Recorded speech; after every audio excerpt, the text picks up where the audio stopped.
system, Krasnus was close to ending his career and looked forward to retirement in Mexico with his wife Frances. Daughter Elizabeth would not go on camera. The days before the uprising, there was a lot of tension. Prisoners were getting out of hand. There were talks of riots.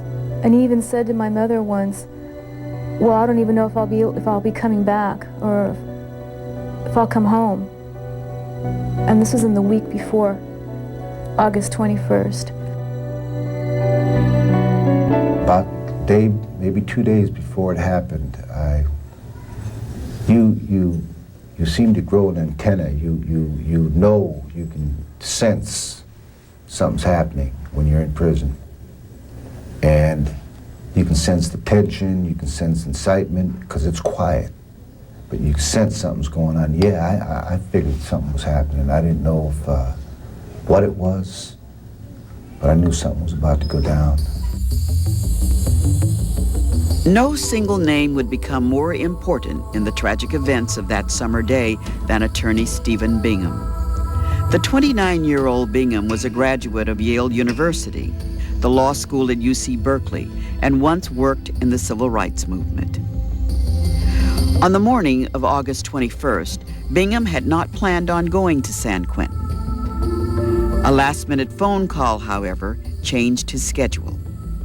A Black Panther wanted Bingham to assist a legal investigator, Benita Anderson, in her visit with Jackson. Bingham was reluctant, but agreed. She didn't know me from Adam. I mean, neither of us had met each other before. After arriving at San Quentin at around 10 a.m., Bingham and Anderson had their personal belongings inspected by prison guards. But their visit with Jackson was denied by a lieutenant in charge. Bingham protested. At around 1 p.m., Warden Park returned from San Rafael. Park approved the visit. Established policy could not prevent it. Anderson, however, was not allowed in to see Jackson.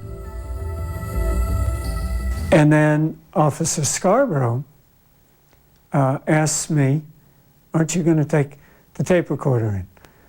And I said something like, well, I don't have one. And that was when Benita Anderson said that, well, you can take mine. And that was apparently what was inside the briefcase. According to Bingham, once inside the visiting room, Jackson examined the draft of his second book. At Jackson's request, Bingham left the room to have Anderson review some papers. Sometime after 2 o'clock, the meeting came to an end. Bingham and Anderson signed out of the prison at 2:30 p.m. and departed for Berkeley. Do you ever use the tape recorder? No. Do you ever pull it out of the attaché case? No. Do you ever transfer a gun to George Jackson? No. George Jackson was taken from the visiting area by Officer Frank DeLeon. DeLeon was 44 years old, stocky, and the married father of 5 children.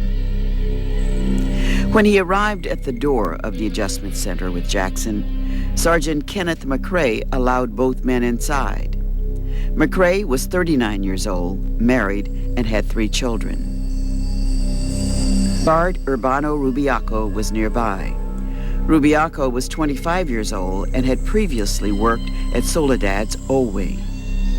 According to Rubiaco, as he came face to face with Jackson, he noticed a shiny object in the inmate's hair.